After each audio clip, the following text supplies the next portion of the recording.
Kwizina rya data n'irya mwana n'irya mutima mweranda amen. Bene wacu dusangiye urugendo rugenda mu ijuru ndabaramukije mu izina rya Yesu Kristo nitugire Kristo. Turasabikanye ijambo ry'Imana riri muri Bibiliya mu gitabo c'amazaburi kw'izaburi y'102 tuzirikana kuva ku karongo kaho ka 19 kugeza kuva ku karongo ka 20 gushika ku karongo ka 29. Ijambo ry'umutwe tukibandanya kuyisunga riravuga ngo igisabisho cyo mu marushwa. Yararabye ari hejuru mu ngoro iwe, umukama iyo ari mu ijuru yitegereza isi kugira ngo yumvirize amaganya y'imbohe kandi abohore abageramiwe n'urupfu, kugira ngo muri Siyoni hasamirane izina ry'umukama, muri Yeruzalemu naho hasamirane ininahazwa ryiwe. Igihe ibihugu n'ubwami bikoraniye hamwe ngo bikorere umukama, yaraciriye iteka mu nzira agabanya ubuzima bwanje. Navuze nti ewe Mana yanje ntumureho ngitimbaje ubuzima bwanje. Weho imyaka yawe ingana uko imbyaro zigenda zirakurikirana. Kera ni wewe waremye isi kandi n'amajuru ni igikorwa cy'iminwe yawe. Ibyo bizoshira ariko weho uzokwama uhangamye, byose bizomonyoka nk'umushambara, uzobihindura nka kurya bahindura impuzu bihinduke. Ariko weho uguma uri wa wundi, imyaka yawe ntihera. Abana b'abasuku bawe bazoshinga rugume, urubyaro rwabo rushinga imizi imbere yawe. Bene wacu muri Kristo Yesu, iri ni ijambo ry'Imana, dushimiye Imana. Bana b'Imana, turacyabandanya kuzirikana izaburi ivuga ngo igisabisho cyo mu marushwa. Turacyazirikana rero cya gisabisho cyo mu marushwa. Iyi ni audio igira gatatu canke video ya gatatu kandi ni nayo ya nyuma kw'izaburi. Akarongo ka 20 karavuga ngo yararabye ari hejuru mu ngoro iwe, umukama iyo ari mu ijuru yitegereza isi. Niko kuba Imana hiri mu ijuru. Uyu yabivuga hari kera, ariko n'ubu Imana aho yicaye mu ijuru iraraba ikitegereza ibibera mu isi, ikabyitegereza. Ariko ndazi neza ko Imana aho yicaye mu ijuru irashavuye basi. Imana irababaye kubera ko uri kuraraba. Turabye audio duheruka twabonye ingene Imana izogirira Siyoni, ingene izokumviriza Siyoni cyangwa ingene izoyubaka bushasha. Ariko kiriya gihe uyu yavuga ibi kubera icyo gihe ingorane Siyoni yari irimo. Ariko ubu turiko turaraba isi yose ukuntu imerewe. Bana b'Imana, nk'ubu Imana irabiraba ikibaza ati aba bantu narabahaye ubwenge, narabahaye umutima nama. Ese imitima y'aba bantu ikora gute? Ese ubwenge bw'aba bantu bumeze gute? Kubera tugiye kuraba abantu mu isi twarahindutse, dusigaye tushwa ububi n'ibikoko. Ibikoko mu isi abantu turi babi, turicana, abantu basambana n'ibikoko, abantu basambana abagore ku bagore, abagabo ku bagabo. Ibyaha byasesemye Imana igatikiza Sodoma na Gomora n'iby'isi yose bikiratandukira. Hariho ibihugu bitarashikirwa n'ayo mabi ariko bisotera. Rero twogira Imana abaperezida bakazoguma biyamiriza iryo bara. Bushize ariko ndaraba makuru kama perezida wa Kenya ariko ariyamiriza ko ibintu by'ubutinganyi bitabaho mu gihugu cyiwe. Hari ibihugu rero ibyo bintu batavyerekwa batavyumva, kandi koko Imana ishimwe, Imana ikomeze ihahagarare. N'Uburundi bwacu ntibwemera ibintu by'abageyi, dukomeze dusenge uwo muvumo ntuzogere mu gihugu cyacu. Naho bari babikora mu rwihisho, kandi ndabizi kuko ndamaze kumva izo nkuru ko hari ababirimo cyangwa baba bashaka kubishorera mu bandi. Ariko dukomeze dusenge Imana, kubera ahandi mu bindi bihugu bishigikiwe n'abaperezida. Muri iyi minsi muri Australia hariho intara ariko ndabona biyenenura bishima bambaye ya madarapo yabyo twaje gushigikira abageyi, twaje kubashigikira nta ngorane. Yezu we, Imana yo mu ijuru dutabare cyane, kandi duhe no gutahura igihe turimo, kuko turi mu minsi mibi. Sinababwiye, sinaberetse amavideo nubwo kumbure byabonye bake, ariko kuba umuntu w'umuvyeyi ngo agiye kuvyarira muri Ectolife, cyangwa abo bageyi ngo bagiye guhiga umwana muri Ectolife. Hari n'umugabo muri Amerika yabyaye umwana. Ibyo byose aho Imana yicaye mu ijuru irikirabiraba, ntimubone amago atugwira ngo mubone bijya bizu biriko birahomvagurika. Urebye ibintu byabaye muri Syria no muri Turukiya mw'iyi minsi, nkaca ndaba mw'iyi minsi hara muri Syria ndibagiye icyo gihugu, hari igihe nkurikirana amakuru menshi. Itereni yaratemutse, abantu barapfa, abantu barenga 200 barapfa, n'abandi n'intere bari mu bitaro. Ibyo byose ni ibyago byuko tutumvira Imana. Ngo abantu bagende kuvyara bavyarire mu byuma. Ibyo byose ni ibyago.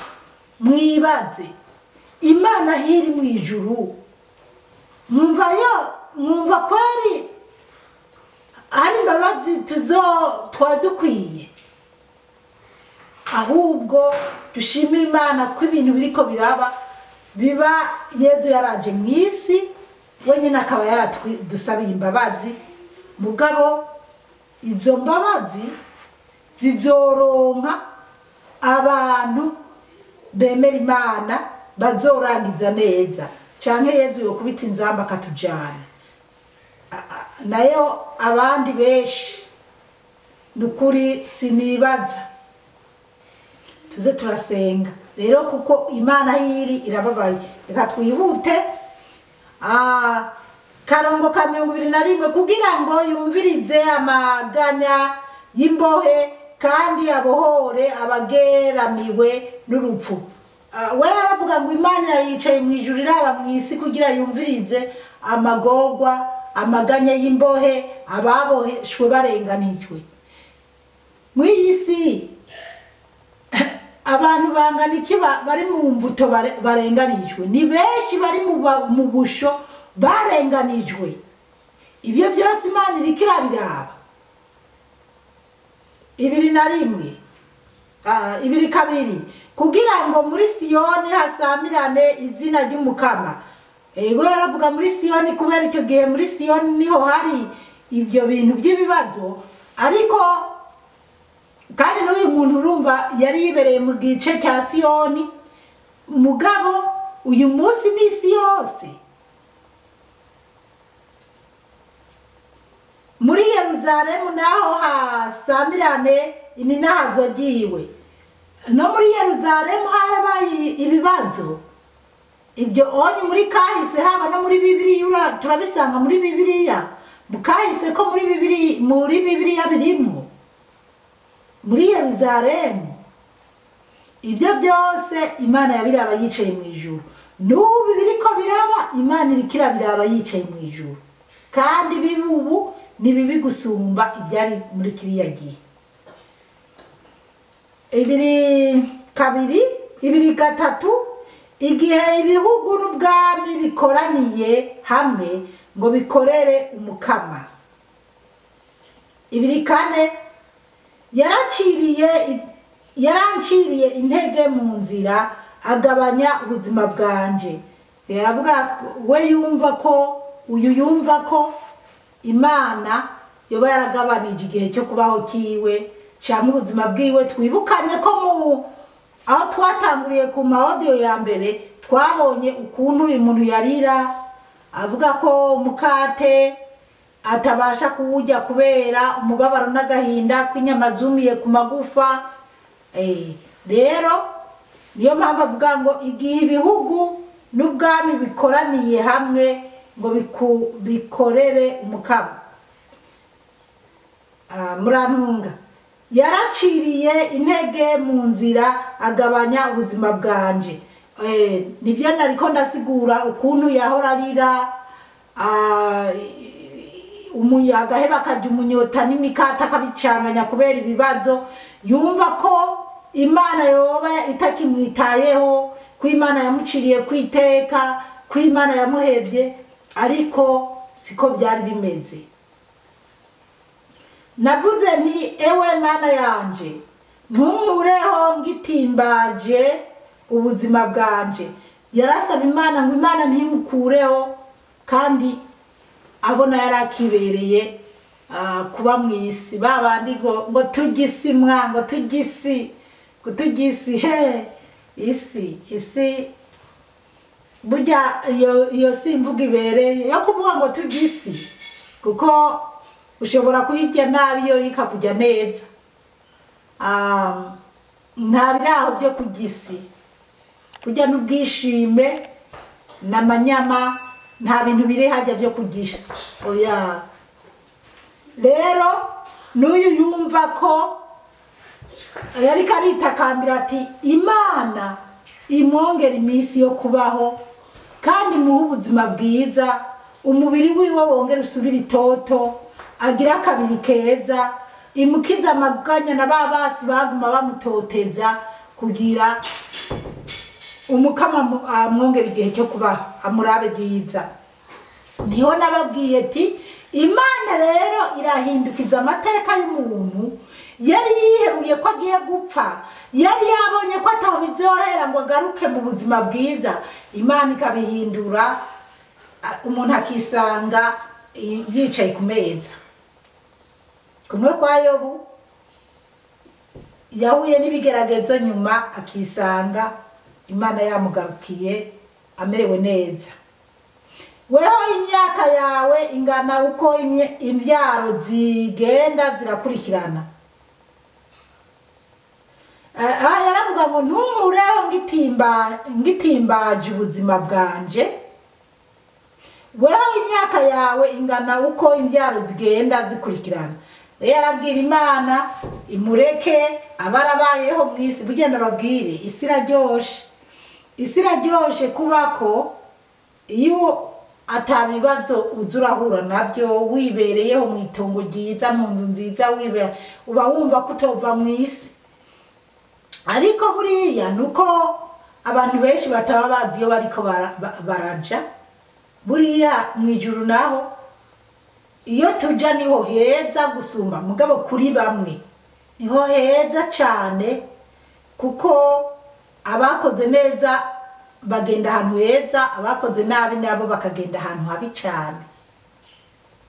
Rero akavuga ati weho Mana ntuzigera uhera, wowe uri Imana uzamaho, uko imbyaro zizoguma zisimburana uzoguma uriho. Urumva rero nawe uyu muntu yavuga ati ndekera mu isi mbe ndanezerwa ngaha mu isi, ubuzima bwiza. Kandi koko mu isi ubayeho ufise ibyugi byunywa, ibyo wambara, mbega ubayeho neza atacyubuze, uba wumva atangorana.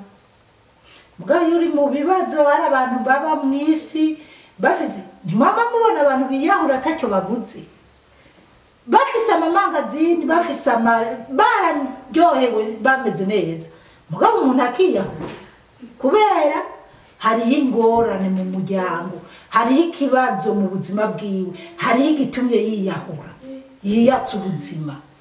Kandi uwiyahuye agaca abandanya mu nzira atari nziza, kuko umuntu yiyatse ubuzima nibaza ko baba bake baja mu ijuru, sindabizi iryo nibanga ry'Imana burantunga. Aha turabandanya 2:6. Kera ni wewe waremye isi, kandi n'amajuru ni igikorwa cy'iminwe yawe. Niko kuri Imana niyo yaremye isi n'amajuru, ni Imana yabiremye. Rero twakwiparatura twakwigira iki, ntabwo tuzokwigera tugera ku by'Imana yagezeko. Abisi barahingura amazuba, barakora ibigwanisho bya ruhomyanganda, baragira ibiki n'ibiki, ariko ntibashobora kugeza aho Imana yacu igeza. 2:7. Ibyo bizoshira, ariko weho uzokwama uhangamye, byose bizomonyoka nk'umushambara. Ngo ibintu byose amajuru azoshira, ngo yaba n'isi izoshira, ngo byose bizomonyoka nk'umushambara. Murazi impuzu yahetse ingene imyonyoka ivungagurika igahera, ariko ngo Imana yo izokwama ihanganye. Niko kuri uzobihindura nka kurya bahindura impuzu bihindukwe. Ngo Imana izohindura amajuru, izohindura isi, izohindura ngo nka kurya bahindura impuzu. Murazi ukuntu bahindura impuzu, ariko Imana ibigire bishasha kubera ububasha bw'Imana. 2:8. Ariko weho uguma uri wa wundi, imyaka yawe ntihera. Ngo ariko Imana iguma ari Imana, iguma ari Imana, ngo imyaka y'Imana ntihera. Niko kuri Imana izamaho, bana b'Imana, Imana izamaho. Amajuru azohinduka, iyi si izohinduka. Abakoze neza tuzigira kurarama hamwe n'Imana mu ijuru, tunezerwe, twibanire n'Imana n'abamarayika, twibanire na Yesu, twibere. Ariko bana b'Imana, abantu dusenga, muramaze kumubona iyo winjiye mu rusengero kabisa batanguye kuririmba, canke bariko patiri canke pasitori kabisa ariko arasigura neza, ingene uca wumva umenga wibereye mu maraha, uca wumva umenga wibereye mwiraha. Ca wufata rero rijya raha, canke akeshi nk'iyo abantu bariko baratamba banezerwa, nk'ahajya abantu bahejeje nko gusangira, ugasanga bariko barakenguruka batamba baninahaza Imana banezerewe. Cugereranya ujya munezero bufise ku bantu bakunda kwakira umubiri wa Yesu. Ibazi iyo uhejeje kwakira umubiri wa Yesu uri kuranezerwa, ca wiyumvira ujya munezero bufise, uce wibaza umunezero tuzogirira mu ijuru. Bizoba ari agaciro, kazoba ari agaciro gakomeye. Inshuti yanjye, kuki udaharanira kuzoja mu ijuru? Haranira kuzoba mu ijuru, haranira gukora ibikorwa byiza bizotuma ubana n'Imana mu ijuru, ukabona Yesu, ukabona Bikira Mariya, ukabona abamarayika, ukabona ababyeyi bawe canke abantu bo mu miryango yawe, abagenzi waruzi bari mu ijuru. Kuko abazaba bagiye mu muriro bajya ntituzosubira kubiruka ukundi, oya, tuzibuka abazaba bibereye mu ijuru, abo tuzoba turi kumwe mu ijuru. Kuko ibyo abazoja mu muriro bazoba bari mu muriro nyine. Uwase kumvira Imana nta bindi ujya mu mutwe wawe, Imana izozana ibihanaguremo. Ntuzibuka ko ari umwana wari warabyaye, canke ari so yakubyaye, canke ari uwo, oya. Abo muzonezerwa hamwe nibajya nyene bakoreye Imana, bagiye mu ijuru, nibo tuzibukana. Twubaha Imana rero, dukorera Imana. Ariko weho uguma uri wa wundi, imyaka yawe ntihera. Ubwo nyene Imana imyaka yayo ntihera, kandi ntizohera nyene, izokwama ari Imana. akarongo ka nyuma ariko kamaririza buri twatumaze ku imisi ka 29 akavuga ngo abana b'abasuku bawe bazoshinga rugume. Ngo abana b'abasuku b'Imana ngo bazoshinga rugume. Abana b'abasuku b'Imana ni bande? Abana bavutse ku bavyeyi bakorera Imana, canke se abana bavukiye mu mashengero koko yubaha Imana, bakubaha Imana bagakura bakorera Imana. Mbese abana bazoba baratoranijwe na Yezu Kristu bakoreye Imana nibo bazoshinga rukaguma hehe mwijuru ku Mana. Mwijuru isi maze guhera ibintu byose Imana yabihinduye byabaye bishasha, abazoba barubasha Imana nibo tuzoshinga rukaguma tukibanira n'Imana.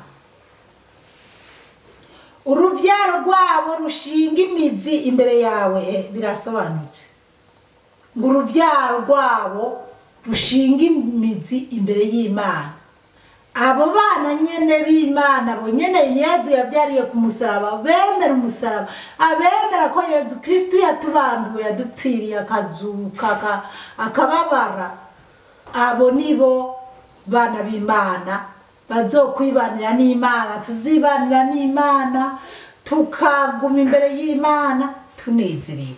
Naye abakoze nabi bazohera yabivuze uyu muntu nka kurya impuzi heri gacika umushuwashwambara ubumwenwe, abo bazohera.